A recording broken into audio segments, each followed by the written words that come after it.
మీ business ని develop చేసుకోవాలని అనుకుంటున్నారా?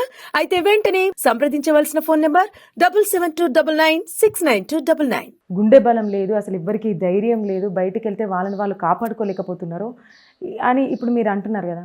అసలు వీళ్ళు ఇలా తయారు కావడానికి కారణం ఏంటి మరి? ఎడ్యుకేషన్ సిస్టమ్, మన విద్యా వ్యవస్థ అంటే బాగాలేదంటారా? బాలేదు. ఎటువంటి మార్పులు రావాలి? ఫస్ట్ ఆఫ్ ఆల్ ఈక్వాలిటీ అనే విషయాన్ని బోధించడం పక్కన పెట్టి, ఎందుకనంటే అండి, మన హిందువులు ఇందాక చెప్పినట్టు ఇంట్లో కనీసం భగవద్గీత అంటే ఏంటో తెలిసిన వాళ్ళు లేరు సగం మంది. శివుడు అంటే ఏంటో తెలియని వాళ్ళు చాలామంది ఉన్నారండి. నేను చాలామందిని చూసి ఆశ్చర్యపోయా. బ్రహ్మదేవుడు అంటే తెలియని వాళ్ళు చాలామంది ఉన్నారు. మన దరిద్రం అది. కానీ మీరు ఒక చిన్న పిల్లోడిని తీసుకొని వచ్చి ముస్లిం నుంచి ఒక చిన్న ముస్లిం అబ్బాయిని తీసుకొని వచ్చి ఖురాన్లో పలానా చాప్టర్లు ఏముందని అడిగితే వాడు పొల్లు పోకుండా చెప్తాడు. అవును.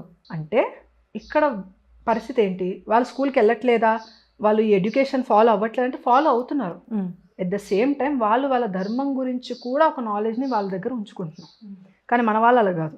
ఐఐటి ర్యాంకు కొట్టడమే ఇంపార్టెంట్, కానీ భగవద్గీత గురించి తెలుసుకోవడం మన పిల్లల భవిష్యత్తుకి అసలు ఇంపార్టెంట్ కాదు అని ఇండియన్ పేరెంట్స్, స్పెషల్గా హిందూ పేరెంట్స్ డిసైడ్ అయిపోయారు. భగవద్గీత నేర్చుకుంటే ఏమొస్తుంది, వేదం నేర్చుకుంటే ఏమొస్తుంది, అది కాదు, ఐఐటి చదువు. ఇట్లా అయిపోయింది. ఓకే, ఇప్పుడు ఒక గన్ను సైనికుడి చేతిలో ఉంటే దేశ రక్షణ, అదే ఒక గన్ను దుర్మార్గుడి దగ్గర ఉంటే ప్రజల పరిస్థితి ఏంటండి? గన్నే, కానీ ఎవరి చేతిలో ఉన్నది అనేది చాలా ఇంపార్టెంట్.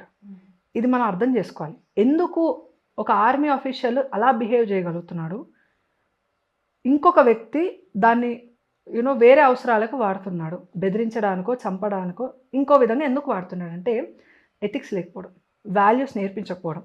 అదే ఆ వాల్యూ యాడెడ్ ఎడ్యుకేషన్ మనకు కావాలి. ఓకే.